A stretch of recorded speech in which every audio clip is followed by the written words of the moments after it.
আর যদি কোথাও চাঁদা যারা তুলছেন হুঁশিয়ারি দিয়ে বলতে চাই, আগামী 24 ঘন্টার মধ্যে দোকান বন্ধ করে এলাকা ছাড়ুন, অন্যথায় হাত পা ভেঙে ঘরে পাঠানো হবে। এই শ্রমিকদের একটা নির্দিষ্ট সময় চাকরির পরে, কর্মের পরে তার স্বাস্থ্য, তার শেষ বয়সে বেঁচে থাকার জন্য দায়িত্ব রাষ্ট্রের নিতে হবে। আমরা মনে করি বিশেষ করে এই ক্ষেত্রে মালিক এবং শ্রমিকরা সমন্বিত ভাবে একটা কল্যাণ ফান্ড গঠন করতে পারে। কিন্তু এই ইনায়েতুল্লাহরা যেই গত 15 বছরে যেই চাঁদাবাজির দোকান তৈরি করেছে, এই দোকান দিয়ে সেইটা হবে না। এই দোকানে যারা যাবেন তারা চাঁদাবাজ হিসেবে চিহ্নিত হবেন। এই যে 249টা নাকি শ্রমিকদের নিবন্ধিত সংগঠন, আমি আপনাদেরকে সাক্ষী রেখে আপনাদের মাধ্যমে জিজ্ঞাসা করতে চাই, এই যে করোনা কালে হাজার হাজার শ্রমিকরা না খেয়ে কান্না করছেন, আর্তনাদ, কয়টা শ্রমিক সংগঠন তাদের পাশে দাঁড়িয়েছিল? এই যে ছাত্র জনতার গণ অভ্যুত্থানে এই যে আমার ভাইরা আহত হয়েছেন, নিহত হয়েছেন, কয়টা শ্রমিক সংগঠন তাদের পাশে দাঁড়িয়েছেন? তাহলে এই সমস্ত ভুলফোর নাম সর্বস্ব সমস্ত সংগঠন নিবন্ধন বাতিল করে যারা বর্তমানে কার্যকর শ্রমিক বান্ধব কাজ করছে, শ্রমিকদের পাশে আছে, তাদেরকে নিবন্ধন দিতে হবে, তাদেরকে নিয়ে কাজ করতে হবে। এবং বিশেষ করে আমি আমার সর্বশেষ বক্তব্য এইটাই বলে আমি শেষ করতে চাই। এখানে যাত্রী কল্যাণ সমিতির আমাদের ভাই আছেন, মালিক সমিতির ভাইরা আছেন। দেখেন, শ্রমিকদের কথা আমরা বলছি, মালিকরা যদি না থাকে শ্রমিকদের কর্মসংস্থানে কি হবে?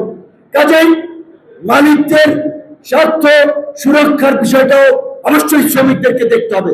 মালিক শ্রমিক মিলেমিশে কর্ম পরিচালনা করতে পারলে, পরিবহন পরিচালনা করতে পারলে সবকিছু অর্জন সম্ভব।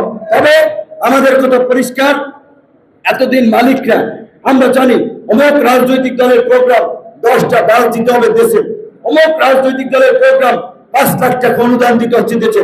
আজকে থেকে আপনারা 1 পয়সাও কোন সংগঠনের চাঁদা কিংবা অনুদান দিবেন না।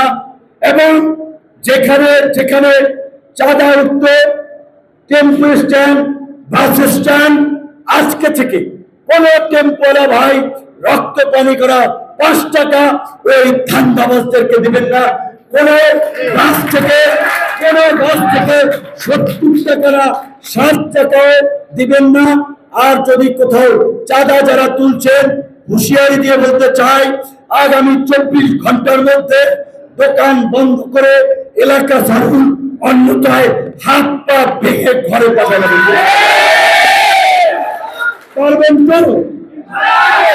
এখন আইন শৃঙ্খলা পরিস্থিতি স্বাভাবিক না, কারণ পুলিশের গত 15 বছরে এত তারা দলবাজি করেছে, দুর্নীতি লুটপাটে জড়িয়েছে, এখন অনেকে চাকরি করতে ভয় পাচ্ছেন, কর্মস্থলে আসতে ভয় পাচ্ছেন। কাজী পুলিশের স্বাভাবিক হতে, আইন শৃঙ্খলা পরিস্থিতি স্বাভাবিক হতে একটু সময় লাগবে। সেই ক্ষেত্রে আইনগত ভাবে প্রতিকার পেতে একটু সময় লাগতে পারে। তারপরে আপনারা যা করবেন আমাকে জানাবেন, আমি সরাসরি আইজিপি সেনা প্রধানকে বলে তাদেরকে কানেক্ট করে আমরা এই চাঁদাবাজদের বিরুদ্ধে শক্ত পদক্ষেপ নেব। আমি আপনাদেরকে এই মেসেজ দিচ্ছি, সেনা প্রধান, পুলিশ প্রধান পরিষ্কার ভাবেই বলেছে, আপনারা ছাত্র জনতা যে পরিবর্তনের একটা ইতিবাচক বাংলাদেশ গঠন করার জন্য লড়াই করছেন, সেই লড়াই বাস্তবায়ন করার জন্য সেনাবাহিনী, পুলিশ বাহিনী, রাষ্ট্রীয় সমস্ত প্রতিষ্ঠান আপনাদের পাশে থাকবে। এইবার আপনাদেরকে সংগঠিতভাবে সমন্বয়ের মাধ্যমে কাজ করতে হবে।